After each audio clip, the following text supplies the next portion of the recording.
नमस्कार, all India news मध्ये आपलं सहर्ष स्वागत। मी नजीर मुलानी।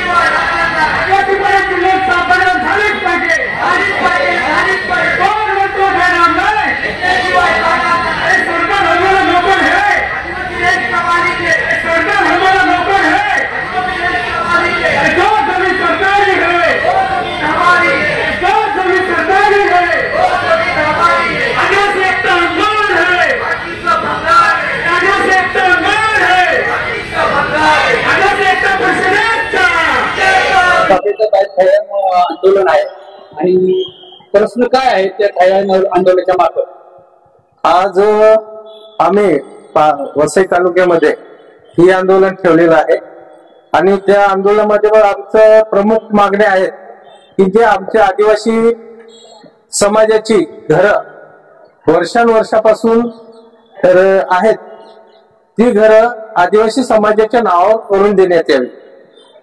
दुसरी गोष्ट आहे की जे आमचे आदिवासी पारंपरिक पाडे आहेत ह्या पाड्यांची नोंद आज शासन दरबारी कुठेही नाही, फक्त आमच्याकडून घरपट्टी वसूल केली जाते, परंतु त्या घराची नोंद किंवा त्या पाड्याची नोंद सातबाऱ्यावरती न केल्यामुळे आम्ही या आदिवासी समाजाचे लोक आहेत, या भारत देशाचे मूळ निवासी आहेत।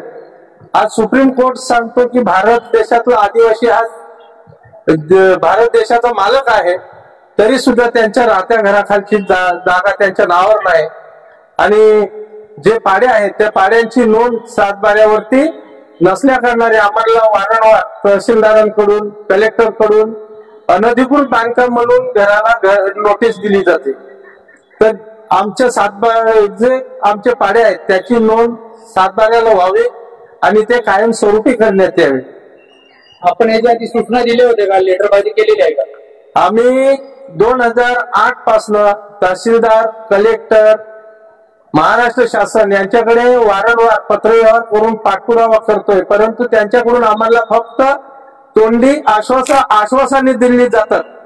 त्याच्या पहिले कुठल्याही प्रकारची आमची कामं तहसीलदार साहेबांकडून केली जात नाहीत। आज काही आंदोलन आहे, पण हे आजच्या पुरतं आहे का? जर तुमच्या मागण्या नाही मान्य केल्या तर पुढचं काय पाऊल असणार आहे? आजचा हा आमचा ठिय्या आंदोलन आहे आणि हा बेमुदत ठिय्या आंदोलन आहे।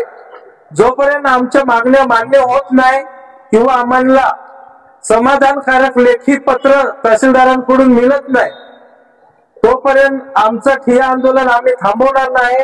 जसजसा टाइम निघत जाईल, जसजसे दिवस वाढतील त्याप्रमाणे आमचा ठिय्या आंदोलन हा उग्र होत जाईल, परंतु आम्ही सदर ठिय्या आंदोलन थांबवणार नाही।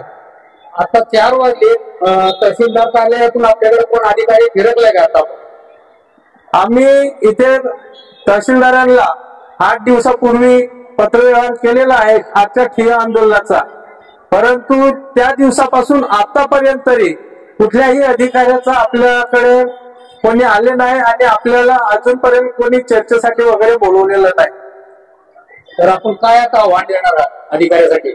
आम्ही माननीय तहसीलदार साहेबांना एवढाच आवाहन करू सांगू इच्छितो की आदिवासी समाजाचा अंत पाहू नका, अन्यथा तीव्र आंदोलन असं होईल की तुम्हाला खुर्ची सोडून पळावाच लागेल।